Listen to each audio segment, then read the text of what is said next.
On this episode of This Week in Space, we talk Starship and more Starship. Pros and cons are flooding the Twitterverse. Find out what we think coming up next. Podcasts you love. From people you trust. This is TWiT. This is This Week in Space, episode number 59, recorded on April 28th, 2023, The Battle for Starship. Listeners of this program get an ad-free version if they're members of Club TWiT. $7 a month gives you ad-free versions of all of our shows, plus membership in the Club TWiT Discord, a great clubhouse for TWiT listeners. And finally, the TWiT Plus feed with shows like Stacy's Book Club, The Untitled Linux Show, The Giz Fizz, and more. Go to twit.tv/clubtwit. And thanks for your support. Hello and welcome to another episode of This Week in Space, the Stop Hating on SpaceX edition. I'm Rod Pyle, editor-in-chief at Ad Astra magazine, and I'm joined by the impassioned Tariq Malik, editor-in-chief of Space.com. Hello, Tariq, and happy birthday, you old man. Oh, thank you. I'm back, Rod. I'm so glad to be back finally. Can you share some of your complaints about having to go see the biggest rocket launch in history? No, it was so difficult. It was so hot. It was like, it was like 80 degrees all day, even at night. Right? We had the greatest food in South Texas. Were there insects the size of your shoes? No, we're on the beach. Oh, darn. Again, we're on the beach. South Padre. You were in South Padre, right? Yeah, South Padre. Down in Boca Chica. So I hear it's very pretty there. I actually did some looking because I thought, if you're going to be going to those launches, and I should encourage Ad Astra to send me to some of those launches, for the price of hotels down there when they start kicking up rates because of the launches, we should just rent an apartment. And you'll never guess how much a small one-bedroom apartment is in Brownsville. Yeah. How much is that? 3 or 4 miles away, $325 a month. Yeah, that's pretty good. Which is one night at a hotel. That's not too bad. I'll tell you.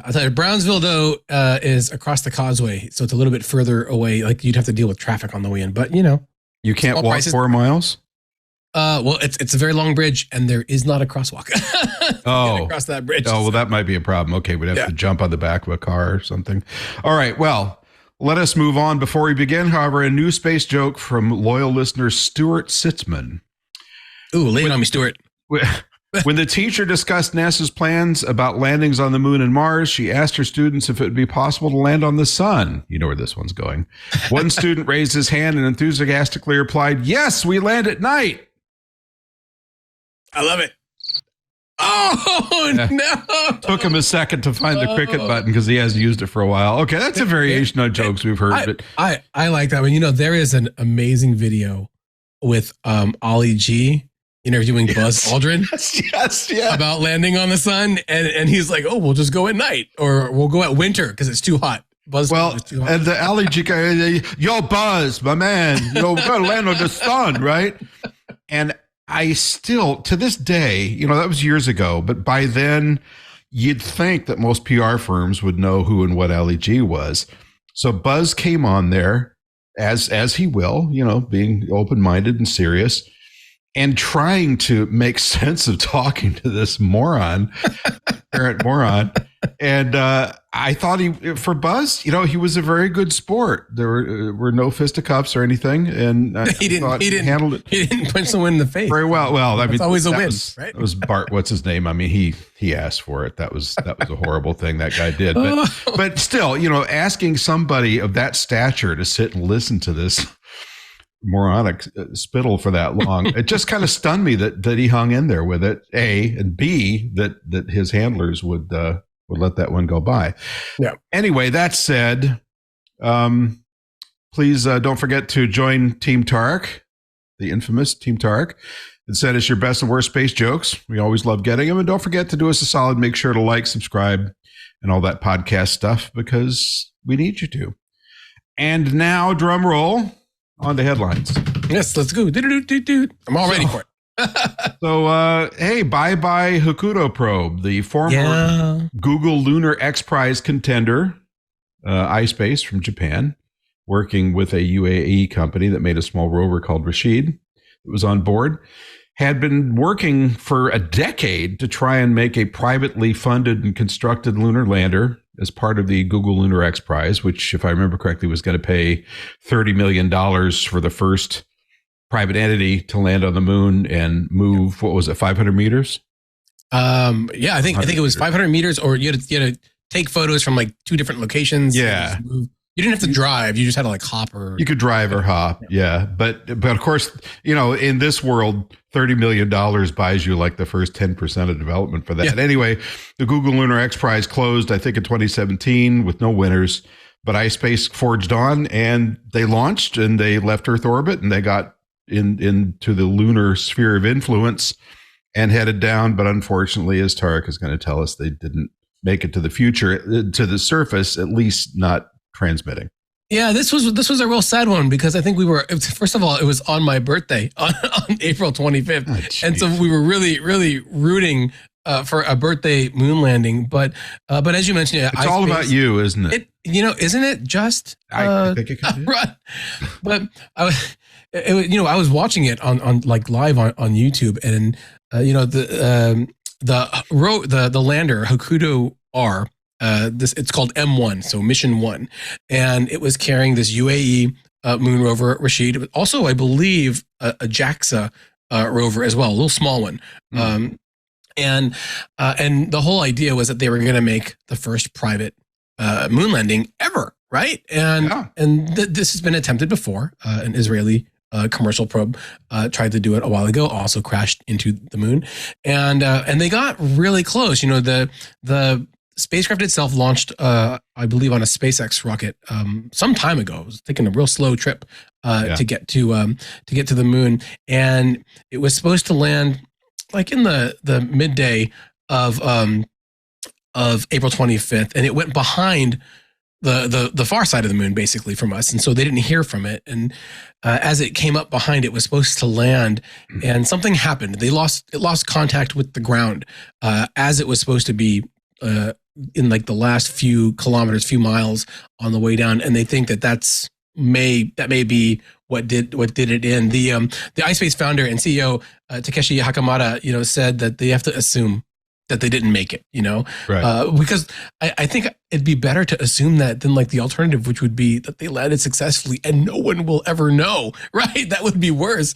But it was really disappointing, because everything seemed to be going well up until that point. They had this list of about 12 different milestones, of which they got through 8 of them. Number 1 is, build the lander. Number 2 is get off the ground. Number 3 is, ace your lunar trajectory flight. A lot of steps like that, go into orbit, fire your engine to lower your orbit for landing. They got very close to their target, which was a crater called Atlas Crater. They were going to land on the floor of it. It's about 54 miles wide. It's on the Sea of Cold, and now, sadly, it's a cold grave for the Hokuto water. There is a silver lining. Well played, sir. Well played. There is a silver lining, and that lining is that this is not a one-off and done for iSpace. They have already built or started building M2. That's the second one, and so they are definitely going to be combing through as much telemetry as they got from M1 to find out, like, was it the navigation system? Was it something else? Did something fail when it was behind the moon? And they will be incorporating all of that into that mission. The UAE, meanwhile, actually today, right before we started recording, has announced that they will, in fact, be building a Rashid 2, a sequel to the rover that they lost. And whether or not that flies on M2 or a different lander, we don't know. And there are already plans for at least an M3 lander as well. So iSpace is in it for the long haul. It sounds like this one failure is not going to break the company, which is really, really good, because that does show that they've got a pipeline, and NASA and other partners around the world are going to need a lot more ways to get to the moon, because they have a lot more rovers, a lot more experiments that they want to deliver. And so they need these commercial landers so that they don't have to build them. And I think there's actually an M3, because they had issued something saying that they were hoping to fly again in either 25 and 26, right? Yeah, M2 is 25. M3 was supposed to be 26. They just want it to be like a regular pipeline. They seem to have that construction pipeline going right now. It's interesting. This seems to be the fate of a lot of these smaller landers, whether private or government. So Bereshit, which is the Israeli one that went down It was about 18 months ago now. Also, as I recall, lost contact shortly before what would have been touchdown. And the Beagle that went down towards Mars, which was from the UK, didn't it also? Did they lose contact after it? They actually speed impact or before. They actually found it. It actually landed. It appears okay, but it didn't deploy its solar arrays properly. They think that the airbag might have kind of covered it or whatnot, so they couldn't actually power on and say, "Hey, look, I'm here." But they have actually seen it, and they were able to spot it after that. It just seems like it's really difficult to make that last mile, on the moon for these probes. But they are startups. One of the things, and we're going to talk about this later, is that these companies can take risks that like NASA and maybe, the other space agencies really can't. Because, NASA launches a lander and they lose it. People question why we're even doing it at all because of the taxpayer kind of angle of it. These companies, they build a product, they test it, they don't make it all the way through. They build a new version of the product, they test it, maybe they get a little bit closer or they achieve what they need, and then they make it better over time. We've seen that already. We're going to talk about it again with SpaceX, with Falcon 9 rockets now, and now this new Starship. But I think this is another example of that, just a new version for that. All right. Next up, NASA and Voyager 2. The spacecraft will be extending its interstellar science mission for at least 3 more years. They're using a small technical trick, as they call it, or a hack, to keep the 46-year-old mission going. Just a little bit of background. Launched in the late 70s, flew past the outer solar system, then exited, moving beyond the heliopause, which is where the solar wind slows down and you begin feeling the influence of cosmic rays, galactic cosmic rays instead.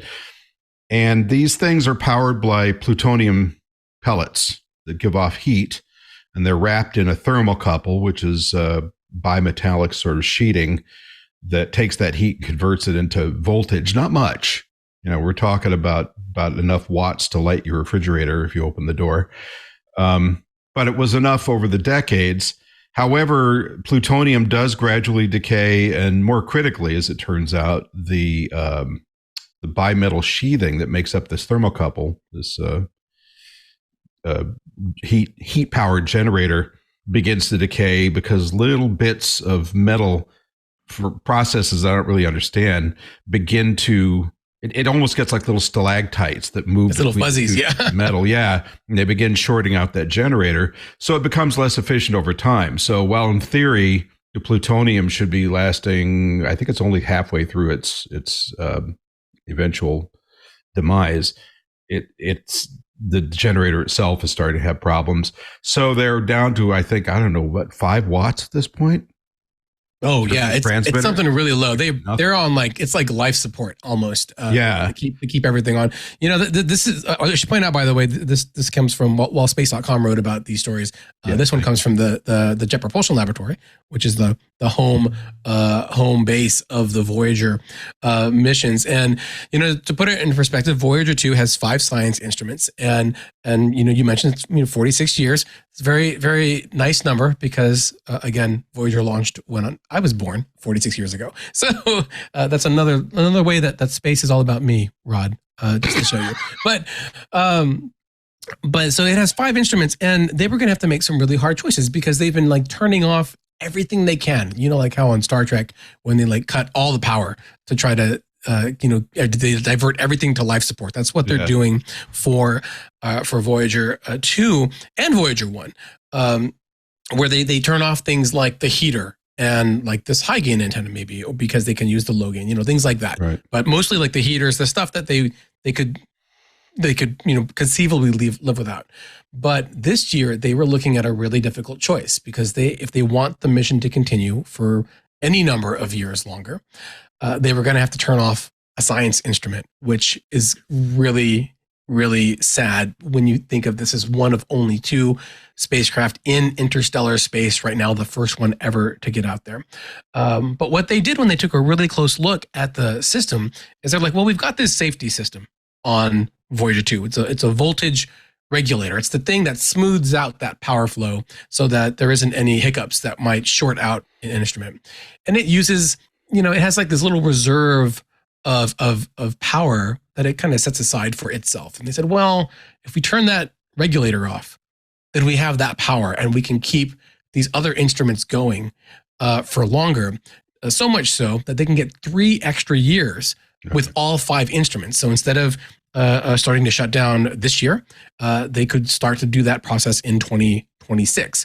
And they were able to make that work. Voyager 1 doesn't have to make that decision yet because it already has an instrument that failed earlier on in the mission, which means that it's running on 4 instruments right now.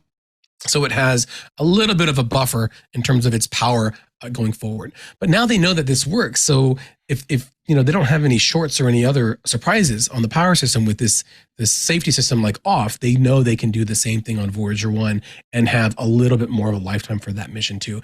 And it's just kind of a nice surprise to find out something new about your 46-year-old mission out in deep space, because I think it's just a nice little illustration for all of us that we can all learn new things even later in life. So 46 sounds like a lot of time, but that's about how old you are, right? Yeah, it is. Yeah, I am like 6 months older than the Voyager mission, So yeah, well, thank God you're older and not younger. I'd feel terrible if that was the case. And I've mentioned this on the show before, but just in case anybody's wondering, are we spending good money after bad to try and keep Voyager going? If you go visit Voyager Mission Control, it's a small corner now at JPL. It used to be down the street in an old converted insurance office. Now it's back at JPL, but it's basically 2 banquet tables and a couple of Sun workstations and about, I think at this point, 8 people. Yeah, some of whom are volunteering. So it's not what you'd call money intensive mission control. It basically looks like a couple of people running their ham radio hobby or something. Okay, for story 3, I give you the deck. You have your choice of Deimos or Juice.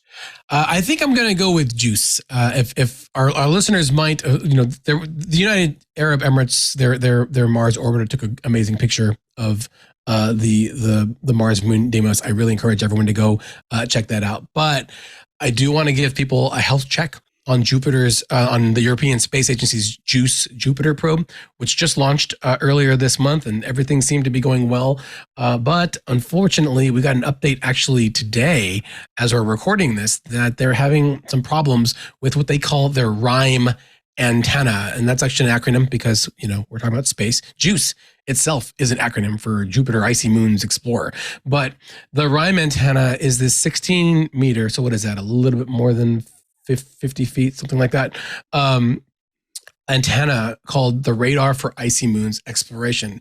And that's a pretty critical piece of hardware for a Jupiter Icy Moons Explorer. It's designed to look beneath the icy shells of these moons, see what's going on beneath the surface. A very, very critical piece of hardware, and it's stuck on the spacecraft right now. So they've been trying to figure out why it is kind of jammed against this mounting bracket. They've got video of them trying to expand it only for it to snap back into place. And so they're hoping to find a solution because it is something that they really were hoping to get a lot of data about the interior and the subsurface and the surfaces of these moons for the mission. And they've got some time. I mean, they've got a long cruise out to Jupiter. So it's possible they could always find a solution between now and then. But they just wanted to give everyone an update. They got a crack team of free rhyme scientists trying to desperately get this loose, and we'll keep you updated on how that goes. And the last thing I saw from them was that they thought a retaining pin was kind of hanging in a semi-dislocated position, which is not where you want it. You want it to be completely pulled out, and that some knocking it around might knock that loose. And this is not unfamiliar territory. I mean, the same thing hung up Viking 1 seismometer. It had a retaining pin that wouldn't shake. No, it was the arm. Sorry, it was the arm that they couldn't get to operate. That might have been Viking 2. It was one of the Viking landers. And Galileo's high gain antenna. Well, right? I was going to get there, yeah. But they managed to bang the arm around until they got the pin freeze. That worked out well. Galileo, on the other hand, had that antenna that hung up. And boy, the story behind that is just fascinating about the thing being, they were waiting for build it in the shuttle to launch, and they kept driving it back and forth across the U.S., in and out of storage, over to KSC for integration, and then we're not going to launch now, back to storage.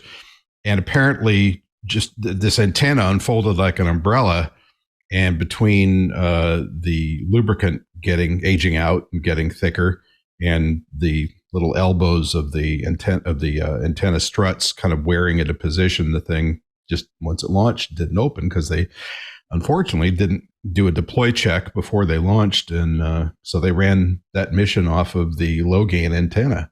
And we didn't get the nice videos of the atmosphere and we had to wait till Juno to get those videos. Yeah. Speaking of Juno, we're going to have Scott Bolton on the show fairly soon, so we'll that's really exciting. Hear the real story from him. All right, let's take a break to meet our sponsors, and we'll be right back.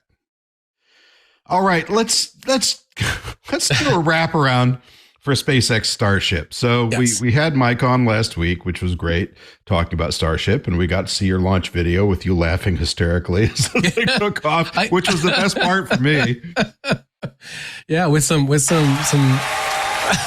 Oh, here it is.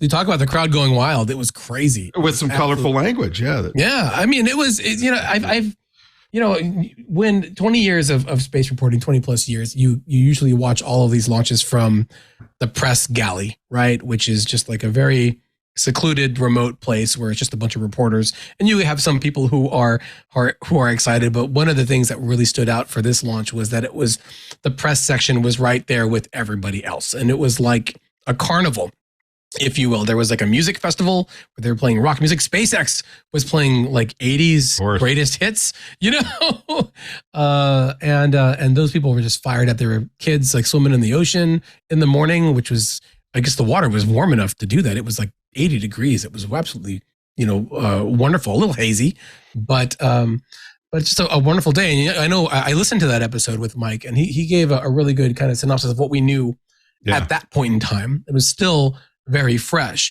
We know a little bit more now, but not a lot. And so we're still waiting to kind of find out what the fallout of all of this is. But there's definitely a lot more to kind of dive into for this one, because there's a pretty intense reaction, I think, in the public. I was going to say, I mean, speaking of fallout, so one of the reasons I wanted to circle back on this was because of the stunningly bizarre public reactions. So we had this test launch. We knew, because Elon had told us, and those of us who have been following this for years knew, this is the first test of the lower stage, which is the scariest part, because that's kind of a moderate yield nuclear warhead worth of energy that's being carried up by that thing. And this different kind of launch platform with the catcher sticks and no flame trenches. So there's a bunch of things he was doing, as he will, to kind of cut corners, but get the job done. And so the test was partially successful. The booster and Starship, as mated together, cleared the launch tower, which was a big milestone, and did get up to about 24 miles before they began having malfunctions and were affected by engine outs and so forth. And ultimately didn't explode. Popular press, as you keep saying, it was exploded by command from a switch that says blow the rocket so it's not a danger to anybody. But the part that got me was, so we're used to the popular press, the mainstream media saying, oh, rocket blew up, it's a failure. And then we started getting pushback from both the press and the Twitterverse and just people about, well, why are all these SpaceX engineers in these videos cheering after the thing blew up? Yeah. They should be sobbing. Yeah. Well, so partly that's coaching, because, there is media coaching at SpaceX as to how to behave when these things go off. So I'm told anyway. But also because it did succeed. It just succeeded partially, but depending on who you talk to, somewhere between 75 and 90%, that's pretty good. And I just want to point out that, as you said earlier, NASA can't afford those explode rockets. You send up the SLS, even without a crew, it blows up, and Congress starts screaming, oh my God, what's wrong with you guys? We're cutting your funding. And the contractors throw up their hands and say, it wasn't our fault. It wasn't our fault. And the public says, oh, NASA can't keep their job straight, I'll say this. I actually sat down across the desk from Bill Nelson a day or two before the early attempts to launch SLS, and I asked him, if it fails, what's next? Like, are you really in it for the long haul? And he gives, the pat answer, Right. Yes, of course we're going to do it again. But there's going to be a big reckoning if you spend, according to, in terms of building a giant rocket, 18 years Right. building a giant rocket, only to have it fail on the first one after it's billions of dollars over budget. It's only been 7 years since the announcement of Starship Right. to this. And it's been 4 years since the rollout of the first Starship, SN1, and the test that we saw there. And, SpaceX leans into these failures to learn. And excuse me, but let me just say, Starship being the top half of the rocket, which is actually the easier part to do, because it's only got 6 engines. It has to do the belly flop maneuver, and it has aerodynamic sophistication involved. But when you're talking about the first stage, the super heavy booster with 33 engines, all this plumbing for the fuel to reach these engines, computer controls, they have to check themselves and check with each other. I mean, this is a very sophisticated piece of machinery. And oh, by the way, it's twice as powerful as the Saturn V. That's a big deal. I want to point out that the video that we're showing right now, that was right there, we just cut away from, that was inside the Starship. As it's like tumbling in space, you can see it's still pretty stable at that joining bit between Starship and Super Heavy, despite the fact that it's 24 miles up and tumbling around like a rocket should never actually do. They were pretty impressed by that. To see how that worked. But, there was a lot of expectation setting by Elon Musk, by SpaceX, that says, chances are it's going to explode. Chances are it's going to fail. But we want to see, if it's ready to go. I mean, very clearly, and I think we're going to talk about this, they made a mistake with the launch pad. And I want to say something before that. So let's talk about that is the crux of this. But, for people who... So I'm not an Elon apologist. He drives me a little crazy. His politics all over the road. He's trying to broker peace around the world. I mean, he does some odd and questionable things, but he does have some brilliance in terms of pushing technology. And I just want to remind people, the only reason we haven't been digested by China in terms of launch rate and accomplishment with that is because of SpaceX. If they hadn't come along and literally revolutionized launching rockets and launching payloads, and we're about neck and neck with China between SpaceX and them, we'd still be depending on the traditional aerospace suppliers at grossly inflated rates and probably have a flight cadence of about 30% of what we do now. Mm-hmm. So that's important to remember. And one more point I want to make is, in terms of iterative engineering, so they build stuff, they fly it, it blows up. Oh my God, how could you do that? And yes, we do need to talk about the launch platform because that was a big boo-boo. But in terms of blowing up rockets, he's already got 2 or 3 more of these things standing by that are ready to go as soon as he gets clearance from the FAA.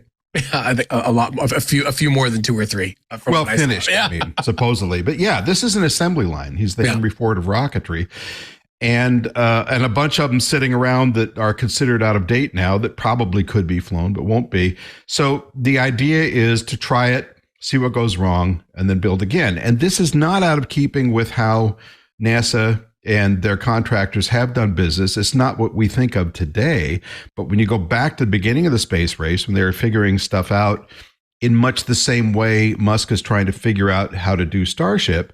So let's look at the engines for the first stage of the Saturn V, these great big single chamber F1 engines. There are 5 of them, but 1.5 million pounds of thrust each. So those are being built by Rocketdyne, and they blew up a lot of them. They would do tests on static tests on a stand, and they'd fire it, and it would begin vibrating, and the next thing you know, a piece comes off, and they either shut it down just in time or kaboom. And Mr. Pyle. And they... Yes, sir. I normally wouldn't do this, but I got to cut in on the show here. It's Ant. Wow. Yeah, it's Ant. I'm technical director for This Week in Space. But so and a user of Athletic Greens. Yes, go ahead. So you're saying that this was basically like a remote detonation, the explosion that we saw? This was done by a team at SpaceX. Yet everything that I read and every headline that I saw was it exploded. So this was by design. This is the press. Ed has a great question. Ignorant. We should define, Rod, what a flight termination system is. So go ahead. Please go. Oh, okay. Yeah, so Ant, most rockets have a flight termination system. It's basically a safety system that says the rocket goes out of control. We're going to either program it so that it knows that it's out of control and it'll blow itself up over the ocean, or we're going to command it from launch control to blow itself up. That way it doesn't like spin around and then come back and end up crashing into Brownsville or South Padre Island that way. So that's what this rocket was equipped with. And when it got to a point where it did not stage properly, that's the explosion that we've been showing in the video, that system kicked in. I believe it was autonomous, according to the FAA's a statement that the autonomous system kicked in. But SpaceX would have likely pushed a button just to be sure as well. One way or another, that system intentionally destroyed the rocket at a point where it was clear that it wasn't flying according to plan. So the explosion itself wasn't intentional. It probably would have exploded anyway, eventually, but they wanted to make sure that they could control where it exploded. And that's what that system is. So, well, let me say this, because if this was by design, my show's been hijacked. I need to give kudos to you all, because you're putting the information out there that should be there, unlike what mainstream media is not doing. So the FAA was involved and knew all of this as well. So it's a credit to you all, because, again, all I've ever seen was just people trying to poo-poo on SpaceX and Elon Musk, and that's just wrong, and that's just craptastic journalism. Okay, I'm cutting my mic off. I'm sorry. There you go. Ladies and gentlemen, Ant Pruitt, our technical director and co-producer, who thinks that sports are more important than space, but we forgive him that every week when we have him on the show. Wait till we get sports in space. And he does, what is it, Ant? 500 push-ups a day? No, right? I used to do about 400. I'm probably down to about 2 now. Okay, well, I want you to remember when you finally get your chance to fly on a rocket someday, that there will be a flight termination system there, and I could be sitting by the button, so be nice. There's one on the Falcon 9. There's one on the Falcon Heavy. There's one on the on almost every rocket that launches. Saturn V's that were launching crews to the moon had them. But you would abort first. And they have launch abort systems like SpaceX's crew flights have to pull the capsule free. That's another thing we haven't talked about. Escape systems for Starship, and there isn't one. And so that is something that we're going to have to talk about eventually. Well, we may have to have a third episode sometime. But I just want to finish my previous thought, which is, so when they're developing these engines, the Saturn V, they would blow up, and then the engineers would go out and collect the pieces and look at them and pull out their slide rules and their pencils and their pads, do some calculations, build it, and blow it again. I have seen varying accounts of how many exploded, but it was not an insubstantial number, and it was a very expensive way to do business. And they finally solved the problem, which was uneven burning of the fuel in the combustion chamber, by actually setting off an explosion in the engine when it was starting to run up to speed, and therefore they controlled the acoustic vibrations and blah, blah, blah.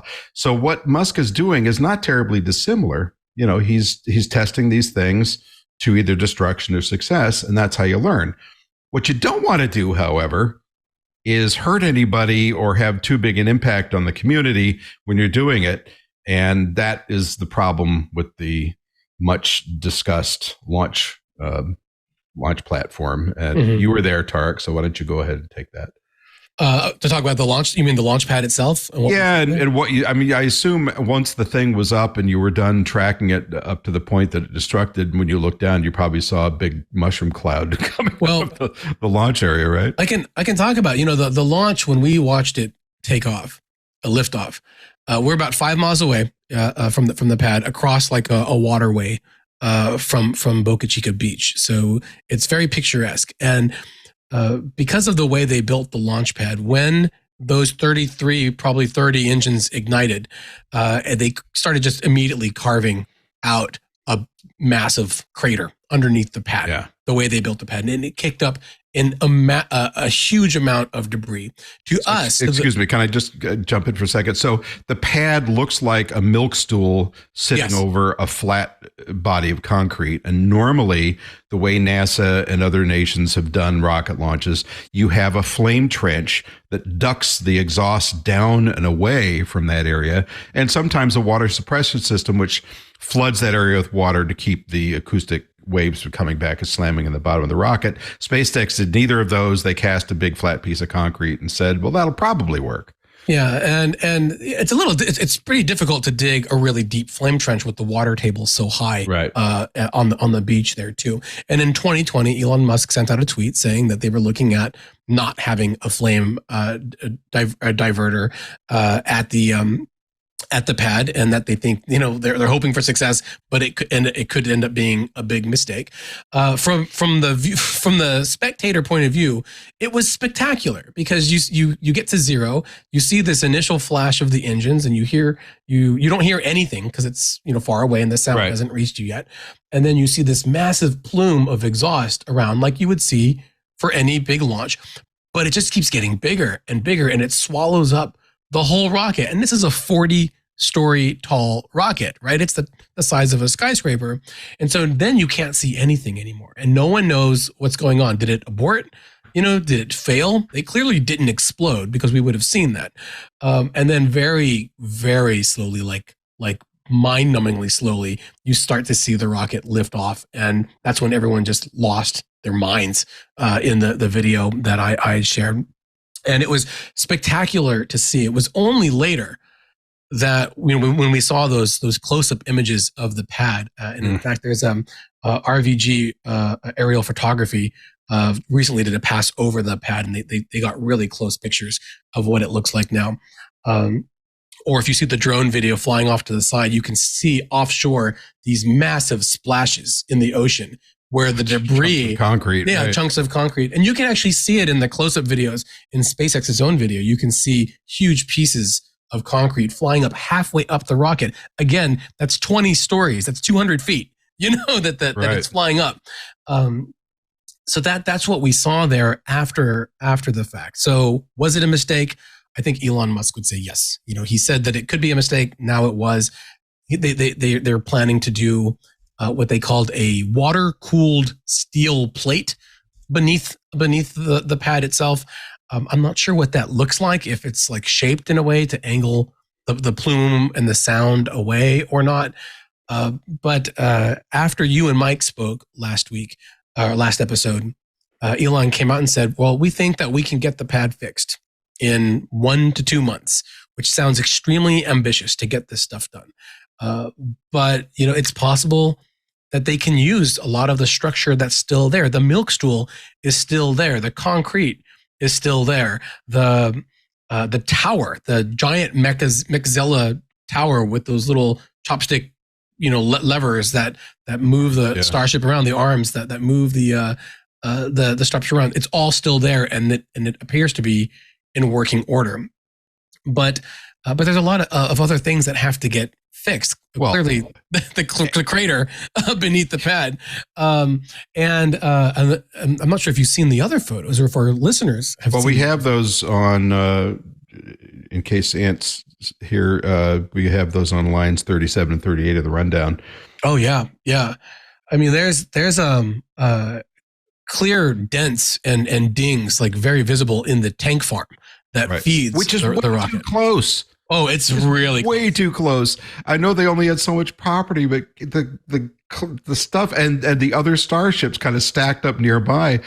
If I had seen that in a science fiction illustration as a kid, I would have gone, those things are too close together. They're going to blow up. So you can see right here, it's like the engines fired 7.7 million pounds of thrust from the super heavy booster, just like digging a hole. 17 million pounds. Yeah.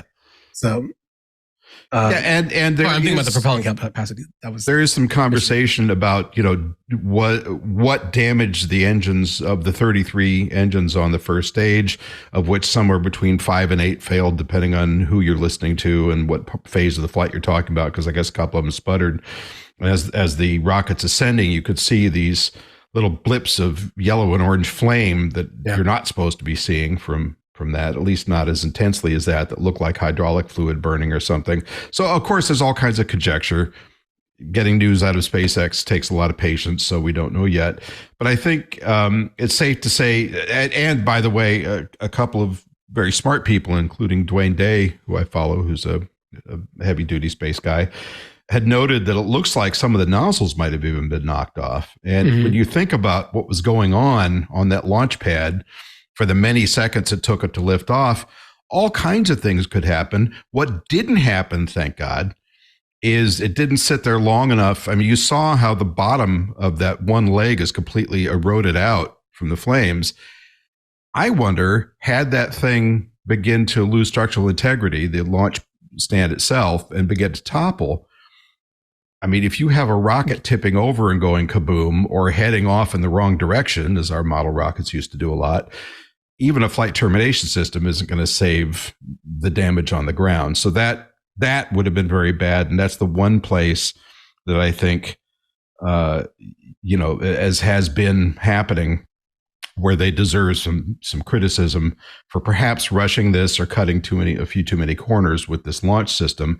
So if there's a failure in this whole test, I would say, besides perhaps the foresight to see what could have happened here, it could be credibility. We are already seeing some concerns about SpaceX in terms of this test, even though it was partially successful.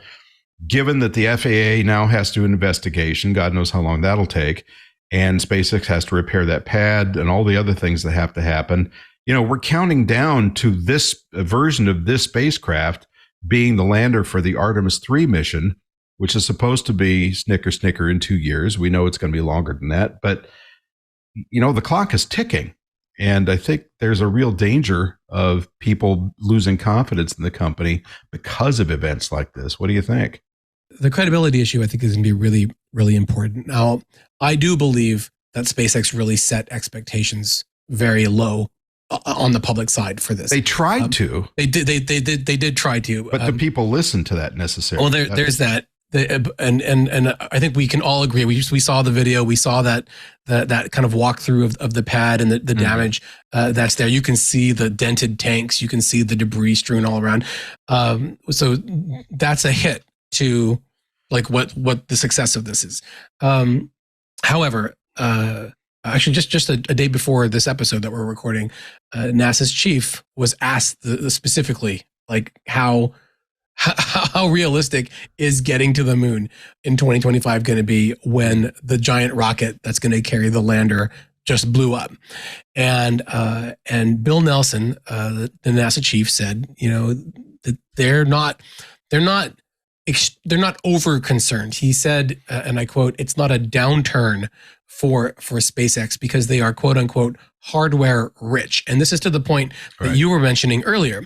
They have this rocket garden at Starbase that has at least 3, if not 4, near finished or under construction Starships. There's at least one booster, the booster 8, out, like standing up there, the next one to fly, standing up there, ready to go, that they were going to put some more advancements on. And there's another one that they're nearly finished with in the kind of, they have like a couple of VABs already that have other vehicles in them as well. They've got a lot of stuff to work with there. So all that's really holding them up is whatever they need to do with this pad and the results from their own internal mishap investigation, which there's a SpaceX team working on it. And then, of course, the FAA's investigation, which they announced shortly after the Starship launch that they're going to have an anomaly investigation. They're going to look into it. They'll work with SpaceX.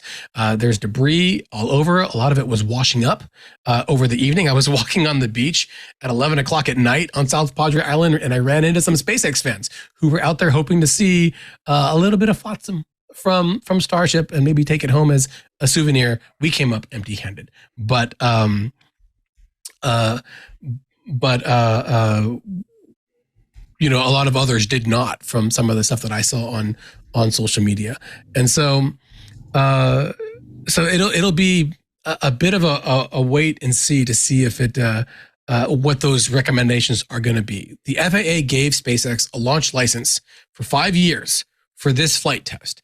And one of my big questions is, does that license pertain to another test, or do they have to get a new one based on what happened with the debris that they saw here? Do they have to move back the safe viewing area? Do they have to have some kind of debris mitigation and recovery plan in place that wasn't in plan for this one? That could add extra time.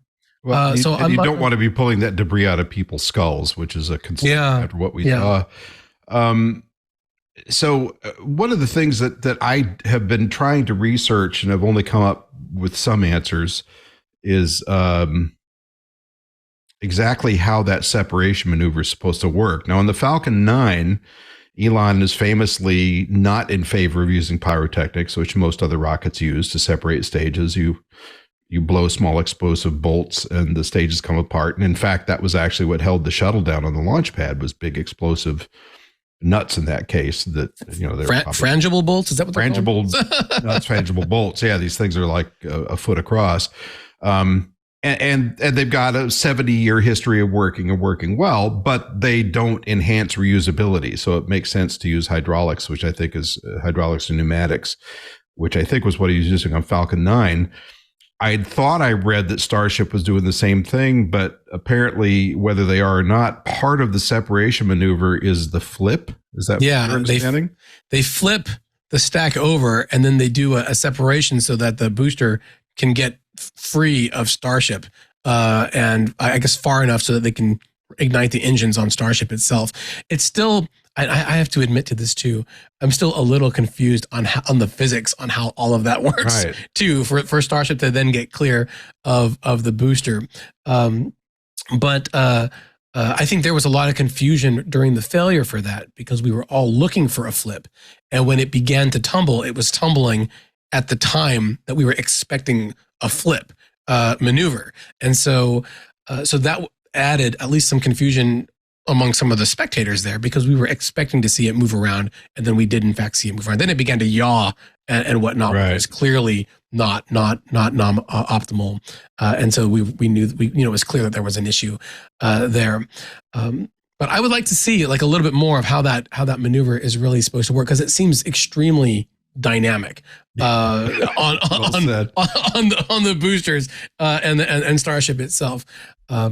But they may just be playing on the physics of the rocket. The Booster 7 is a lot bigger than Starship. If they do that flip, they do that separation, it may just pull away faster because it's so much bigger with Starship, still continuing its ascent on the way back. All right. Well, let's in a moment, let's venture into the Twitterverse / Facebookverse / other social media verse, and look at some of the impressions that have been prevailing there as soon as we hear from our sponsors. So I'm sure you and I have been reading a lot of the same stuff. I did listen to that podcast that you were supposed to be on yesterday, all 2.5 hours of it. And, there's a lot of opinions flying around. There's a lot of armchair rocket engineers out there saying, I know what's wrong. One of the things I read was that they thought the separation maneuver didn't succeed because they still were too fuel heavy because of the engines that were out. Who knows? But I got a couple of comments I pulled here that I was going to read. I paraphrased most of them. And Tariq, you give me your reactions. So one said, this is what happens to your launch pad when you think it would be funny to launch the world's largest rocket on 420 instead of when it's ready. It will probably be at least a year before the FAA will approve another Starship launch. That's a point. It's fair. I would point out that they tried to launch the rocket on Monday the 17th, so they weren't really aiming for the 20. That's like a meme that Elon Musk has leaned into, in the past with jokes. He even made a joke about that for this one. I saw a great headline by Marina Koren of The Atlantic, and it was SpaceX's big rocket gets lit, has bad trip, and I just thought it was hilarious. So kudos and hats off to her and the Atlantic team, because they really just hit the nail on this argument. I don't think that SpaceX would launch a multi-billion-dollar investment, which is what the Starship program is. Mm-hmm. If they had any serious questions that it was going to truly be a disastrous, event, just because of a date, they've got government contracts, they've got private contracts, all riding on this. But at the same time, they do need to learn about the rocket, and if they think they've crossed all of the T's and dotted the I's, then they're gonna go ahead and try and launch. That's how SpaceX lost 3 Falcon 1s before the fourth Falcon 1 got off the ground. It's how they crashed. How many Falcon 9 first stages before they finally got one on the ground? I think it was almost 20. Yeah, it was a lot. And now, I mean, we've seen how many SpaceX launches this week alone. I think 2, 3, maybe 3. 3.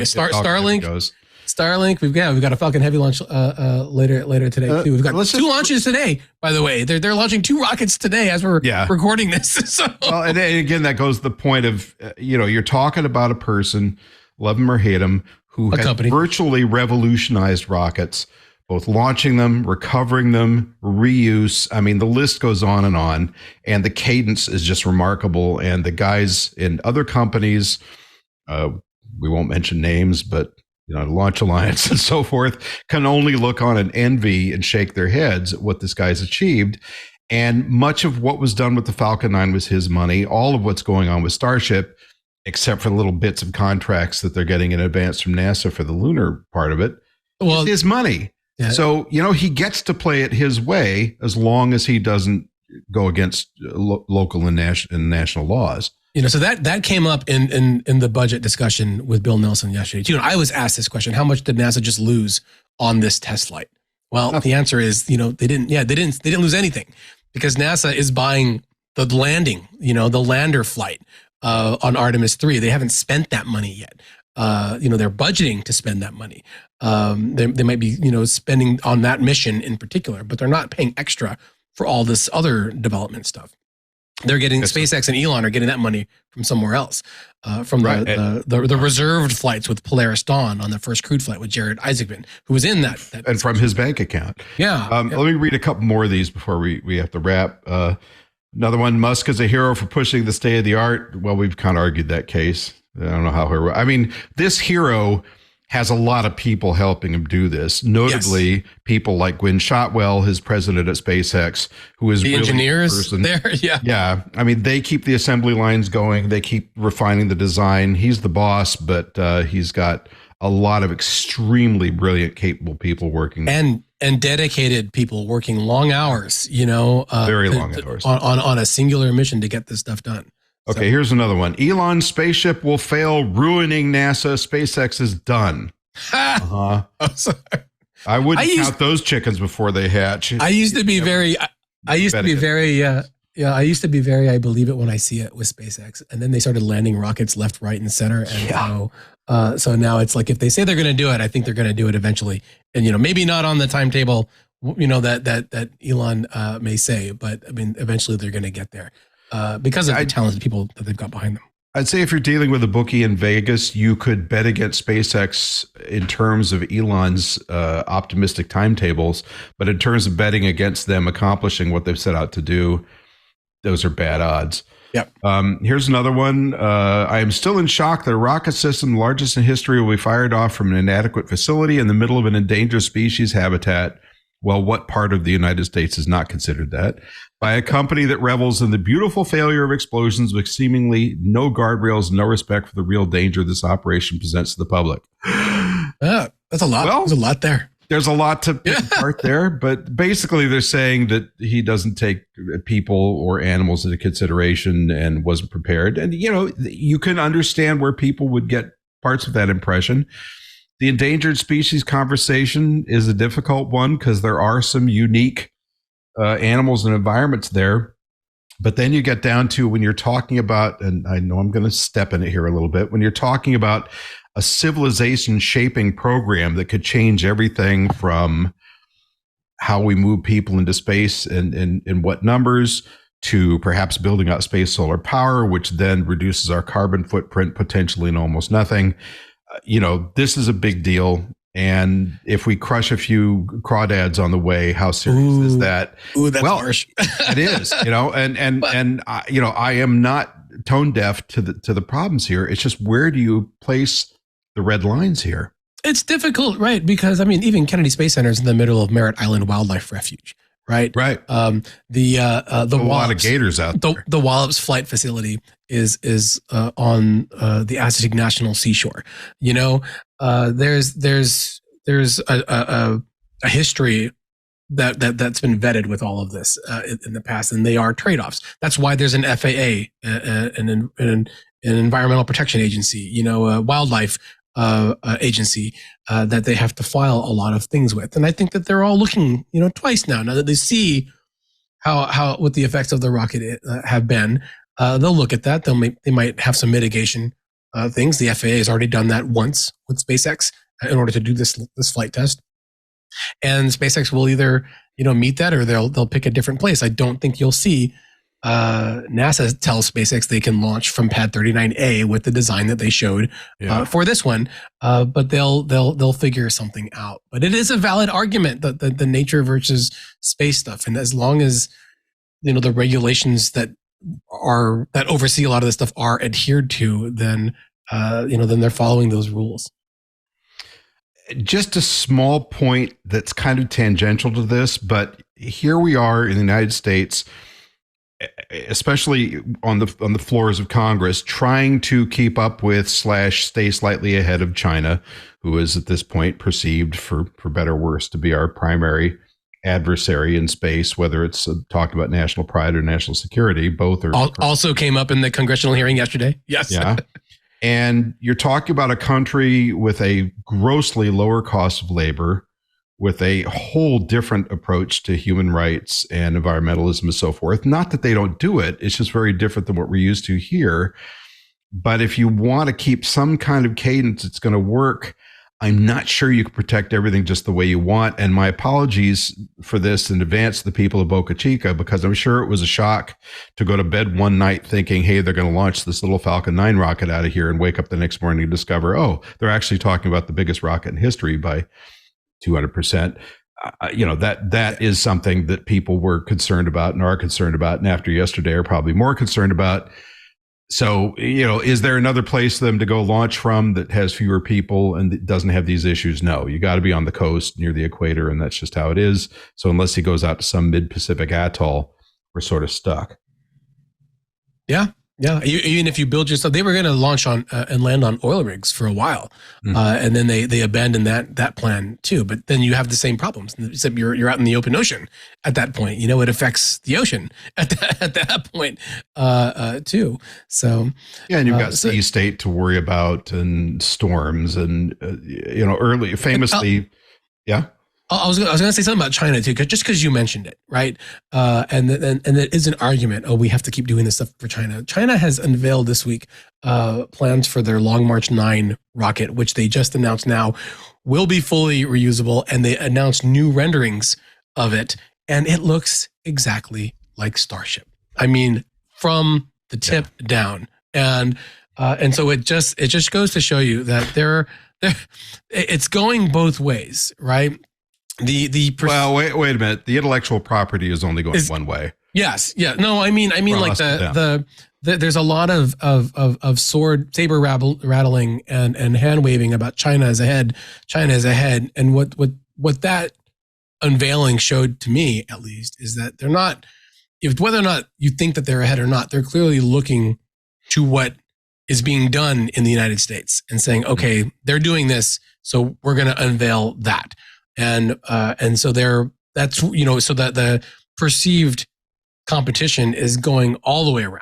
And so if they don't invest in it here, China might just show that they can get it done. I don't know if they can or not, because Elon's got a lot, SpaceX has a lot of really specific experience with this stuff, and they're just showing, PowerPoint stuff right now. Or if I may have a hawk moment, if we don't innovate it here, China might have to do it themselves, and that would take them an awful lot longer if they can't appropriate intellectual property. All right, let's summarize here. Do you mind if I go first? Yes, go ahead. So if not for SpaceX, we would likely be at this point at least in some regards, a second-class space power, certainly in terms of launch cadence. And even Russia, as you saw, for the 10 years after the shuttle was shut down, we were hitching rides with the Russians and the Soyuz at ever-increasing expense. So between China and Russia, for better or worse, we would have definitely slid into second place. The other thing I want to say is, with regard to Musk, don't confuse the man with the mission. Yes. And the company with the mission. SpaceX has a lot of talent, as we discussed. There's lots of people there making great strides and great change for the benefit of everybody, really. And I just want to close with, there's a body of theory around the great man syndrome, and there are people that are going to say, wow, he is the greatest. And others are going to say, what are you talking about? But the bottom line is, if somebody like Henry Ford were around today and doing what he did, I mean, he was a brilliant man. He revolutionized the assembly of automobiles and really industrial processes in general. And he was kind of a jerk. And there's a lot of reasons people wouldn't have liked him. He was anti-Semitic. He hated unions. He wasn't nice to children and kittens and puppies. There's all kinds of reasons, just like Henry Ford. Thomas Edison, he was a crook. He stole intellectual property right and left. He achieved great things, but he was not a nice guy. So my point here, with the exception of my favorite Albert Einstein and perhaps Carl Sagan, great people are not always nice people, but that should not necessarily subtract from how we perceive their accomplishments. And I think this is just something to bear in mind as it moves ahead. Leave the man, the media image, Twitter, all that stuff out of it, and just cross our fingers that he can achieve, with minimal damage to places like Boca Chica, that he can achieve what he set out to do, because if not him, then who? Nobody else in modern history could have pulled this off. Jeff Bezos, who I admire in some ways, has been working on this longer than SpaceX. It's been 22 years since Blue Origin started, and they still haven't launched a large rocket, and their engines are still in development.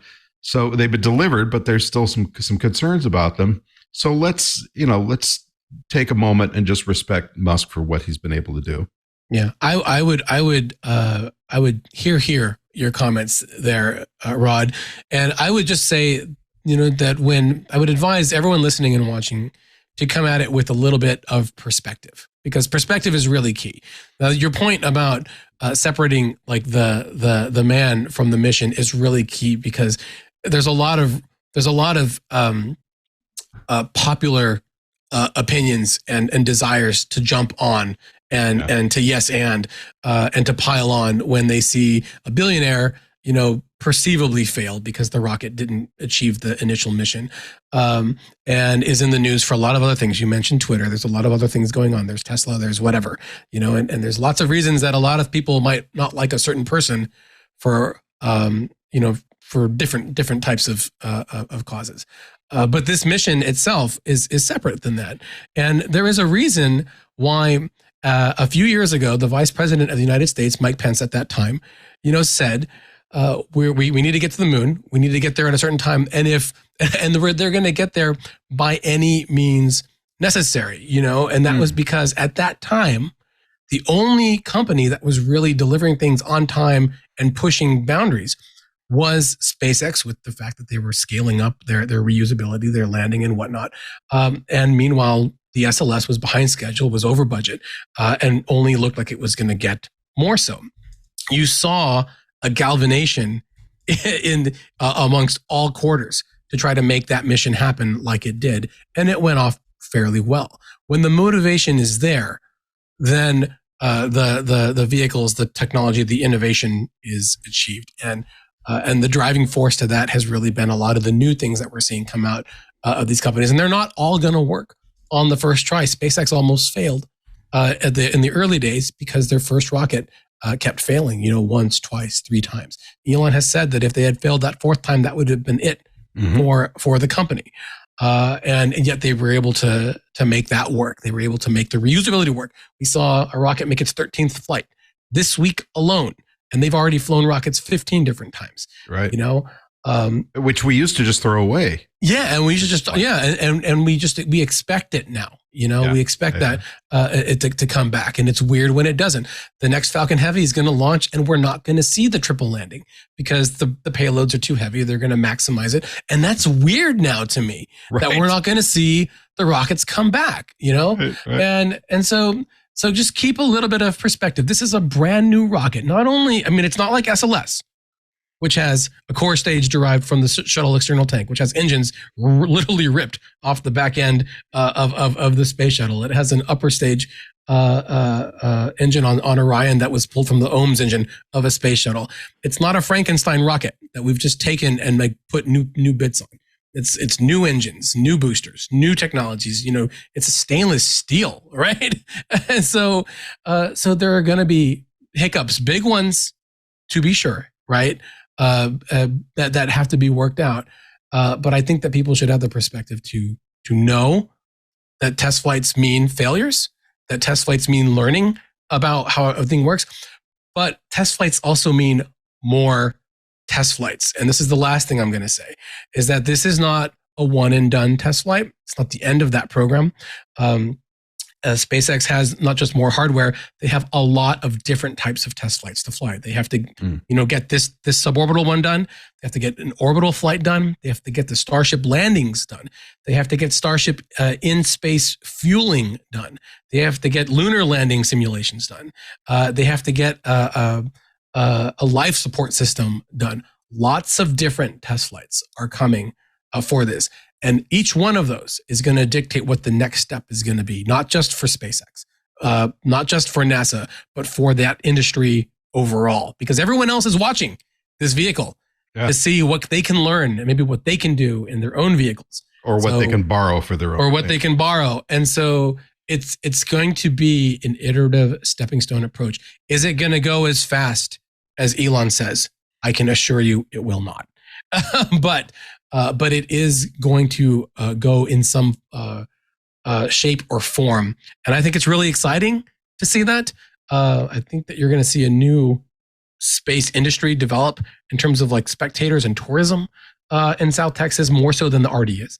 And Rod, even if they're not launching from Boca Chica in the near term, once they stack a rocket up there to do some more tests, I encourage everyone to go out there and see it, because it's the only place I've ever been on this planet and in this industry in 20 years where you can be across the street, literally separated by just a few white cones, plastic cones, traffic cones, from the biggest rocket on the planet. And it's just something to see. So that's my last two. Oh, good. Okay. So we'll split expenses for the next trip.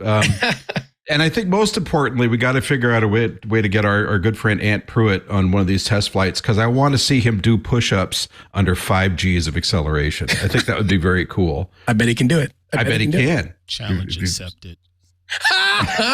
You've seen the guy in a t-shirt, you know what I'm talking about. Well, I want to thank everybody for joining us today for our He Said, She Said soft parts to the wall session on the test flight of Starship. Feel free to write us with your opinions. You don't have to agree with us. And if we get enough comments or questions, we'll do this episode again with refreshed content. Tariq, where can we find your very own Mission Control? Well, you can find me at space.com as always, and of course on Twitter at Tariq J Malik. I did lose my blue check mark last week, like a lot of other people. So I has the sad. And this weekend you will see me in the audience watching my daughter in Legally Blonde, the musical Junior. So I'm very excited about that. I had to sit through a performance of that a couple of years ago because a friend's daughter was in it singing her heart out. She was a lovely singer, but wow. Okay. Well, and of course, you can always find me at pylebooks.com and at astermagazine.com. Don't forget to drop us a line at twis@twit.tv. That's TWIS at twit.tv. We welcome your comments, suggestions, and ideas. And also don't forget to check out space.com. The website's in the name of the National Space Society at nss.org, and at Aster Magazine at astermagazine.org. We cover SpaceX in great depth. And I'm talking 4,000 word articles here, and New Space as well in Ad Astra, primarily put in by our amazing contributing editor, John Cross. So if you get a chance, you can still get a complimentary issue of Ad Astra off the website, adastermagazine.com.